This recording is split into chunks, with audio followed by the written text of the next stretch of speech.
देखिए, कांग्रेस ने जो कहा है वो अपनी जगह पर तो सही है ही, लेकिन अब 7 साल का अगर मूल्यांकन किया जाए तो देश को 7 साल में बहुत नुकसान पहुंचा है। देखिए, एक तो सांप्रदायिक तनाव जो है पूरे देश में फैला है, दूसरे आप देखिए कि राज्यों के साथ जो है रिश्ता जो बिगड़ा है। अभी आप देख रहे हैं बंगाल के साथ जो भी माने ममता बनर्जी का और इनका जो हुआ है उसको आप देख रहे हैं, किस तरह से चीफ सेक्रेटरी को मैंने हाजिर करा दिया, उतना सीनियर अफसर को अपमानित किया। उसके अलावा आप देखिएगा कि बगल में झारखंड है, झारखंड में के चीफ मिनिस्टर ने कहा कि भाई वो जो मीटिंग होती है वो अपने मन की बात सुनाते हैं, हम लोगों की बात जो है सुनते नहीं हैं। तो इस तरह से एक तनाव जो है राज्यों के बीच में दिखाई दे रहा है, और महाराष्ट्र के साथ भी बहुत अच्छा संबंध नहीं है। तो ये एक सबसे बड़ा नुकसान हुआ है। दूसरे आपको अर्थव्यवस्था जो है पटरी से उतर गई, और ये पैंडेमिक है, इसके वजह इसका तो प्रभाव पड़ा ही। इसके पहले जो है जिस ढंग से नोटबंदी हुई, नोटबंदी ने देश को तबाह करके रख दिया। उसके बाद जीएसटी आया और बहुत ही मतलब हर्षोल्लास के साथ, और ऐसा लगा कि मैंने देश बिल्कुल बदल जाएगा, देश की अर्थव्यवस्था बिल्कुल बदल जाएगी। आधी रात में जो है संसद बुलाई गई, जिस तरह से मैंने आज़ादी की रात में बुलाई गई थी, उसका भी क्या हालत हुआ। आज व्यापारी जो है मैंने बाप बाप कर रहे हैं, इतनी खराब हालत हुई है। और अभी जो पैंडेमिक आया इसमें तो मैंने देश की इतनी बदनामी हुई, देश बिल्कुल नंगा हो गया। भले बताइए, मैंने नदियों में लाश तैर रहा है, जो है कौवा, चील, कुत्ता लाश खा रहा है साहब, ऐसी स्थिति पैदा हो गई।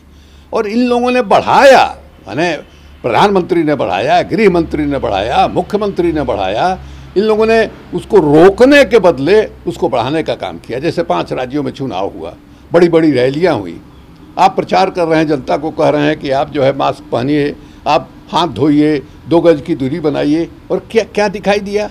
न मैंने प्रधानमंत्री मास्क पहन रहा है, न गृह मंत्री मास्क पहन रहा है।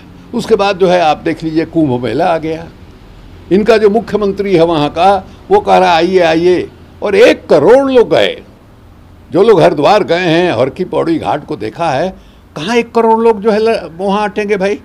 और उसके बाद पंचायत का चुनाव उत्तर प्रदेश में हो गया, और नतीजा है कि नियंत्रण क्या होगा, बिल्कुल जो है महामारी का इसने रूप ले लिया, और उसी का प्रमाण है इस तरह से। तो देश को बहुत नुकसान पहुंचाया है। देश चलाने का हम कह सकते हैं कि सहूर नहीं है, उसकी काबिलियत जो है नरेंद्र मोदी में नहीं है, और पहले के अपेक्षा इनका ग्राफ जो है वो नीचे गिरा है। जेपी नड्डा ने कहा है कि कोविड-19 के दौरान बीजेपी के कार्यकर्ता लोगों के साथ खड़े दिखे, वहीं विपक्षी नेता जो है वर्चुअल मीट में सिर्फ दिखते रहे। यानी हमने आपको कहा लो कि किस तरह से भारतीय जनता पार्टी का प्रधानमंत्री से लेकर नीचे तक जगत नड्डा जो बोल रहे हैं, ये भी रैली कर रहे थे बंगाल और तमिलनाडु में। आज क्या स्थिति हो गई है वहाँ, ये खुद ही अपने इन लोगों ने फैलाने का काम किया, और कह रहे हैं जनता के बीच में सेवा कर रहे हैं। भाई कौन सेवा कर रहा है, किस तरह की सेवा हो रही है, कहीं दिखाई तो दे नहीं रहा है। जहाँ तहाँ फ़ोटो खिंचवा करके कल जो है अखबार में छपवा देंगे, मैंने इलेक्ट्रॉनिक मीडिया में जहाँ तहाँ दिखवा देंगे बोला करके, उसके बाद कहे सेवा हो रहा है। सेवा क्या हो रहा है भाई, सेवा अगर होता तो ये रूप तो मैंने नहीं दिखाई दिया होता साहब।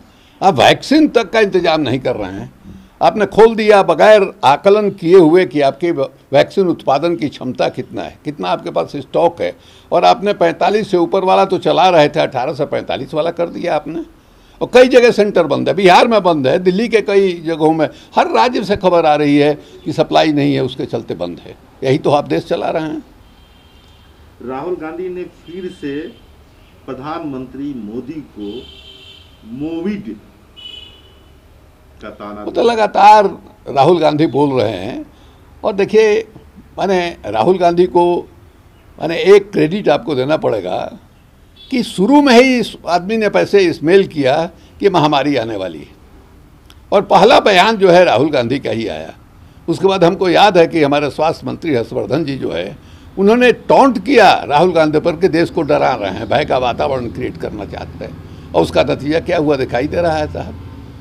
तो इस मामले में कहीं से वो जो कह रहे हैं कि इसका जो मैनेजमेंट है पैंडेमिक का, उस मैनेजमेंट में बुरी तरह जो है फेल साबित हुए हैं। आप देखिए, कहीं आप कल्पना कर सकते हैं कि 150 रुपये में भारत सरकार जो वैक्सीन ले रही है उसको माने राज्य सरकारों को कहा जा रहा है कि आप 300 रुपया में लीजिए, निजी अस्पतालों को कहा जा रहा है कि आप 600 रुपया में लीजिए। ऐसा कहीं होता है क्या? ये दाम का इस तरह से लूट करने का है, जो कंपनियां हैं इनको आपने इजाज़त दिया है, ये स्थिति है। और चारों तरफ दिखाई दे रहा है ऑक्सीजन के अभाव में लोग जो है मर गए हैं, एक एक सांस के लिए लोग तड़प करके मरे हैं। यही लोगों का मैनेजमेंट है।